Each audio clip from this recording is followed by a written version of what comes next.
Hi everyone, it's Aunt Fernita. Today's story is called Naaman and the Dirty Water. The memory verse is from John chapter 1, verse 16. It says, "From the fullness of his grace, we have all received one blessing after another." Today's message is God's grace is for everyone.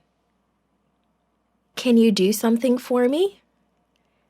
Can you touch your elbows? Now, I'd like for you to rub your index fingers together. Which could you feel more? Your elbow or your index fingers? There are many more nerves in your fingers than on your elbow. God gave us special nerves to help us know when we touch something hot or cold, hard, soft, or painful. People who have leprosy lose the ability to feel those things. Here's what happened to one man who had leprosy. Naaman was the commander of the army of Aram, that's Syria. He was famous for winning battles, and he was a close friend of the king. One day, this warrior got very sick. His skin began to dry up, it turned white, and began to fall off. And he was losing some of his ability to feel things. Naaman had leprosy, a disease no doctor could cure. A young Israelite girl worked for Naaman's wife.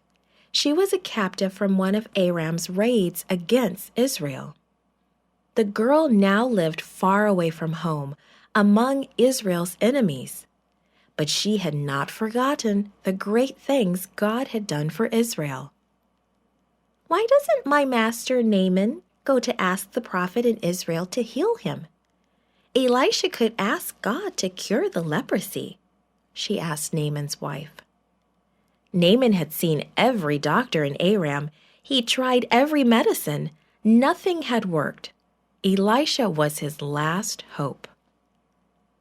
Naaman led several troops of Aramean soldiers to Israel. Wagons followed, loaded with treasure to pay for a miracle cure. What a strange sight this must have been. But Elisha didn't give Naaman any medicine. He sent his servant to tell Naaman to go wash himself, not just anywhere, but in the Jordan River, which flowed nearby. Naaman was frustrated. Elisha hadn't even talked to him. He had expected Elisha to ask the God of Israel to do something big. But all he had been told to do was to dip himself in a dirty river? Not once, but 7 times? He was ready to go home. If he was going to wash himself, he would do it at home. The rivers near his home ran fast and clear. The Jordan was a muddy stream, not much wider than a camel path. Fortunately, one of Naaman's servants stopped him. "If Elisha had asked you to do something big, would you have done it?" "Well, of course I would," Naaman thought. He had conquered entire countries. There was no big thing he couldn't do, except to heal himself.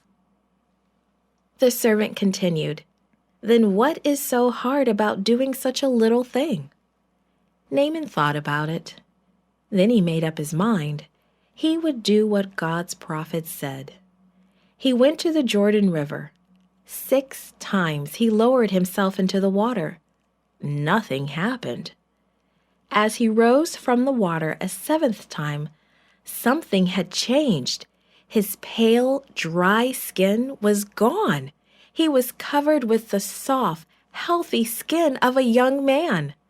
Not only was he changed outside, Naaman had also changed inside. "I know that the God of Israel is the only true God," he said.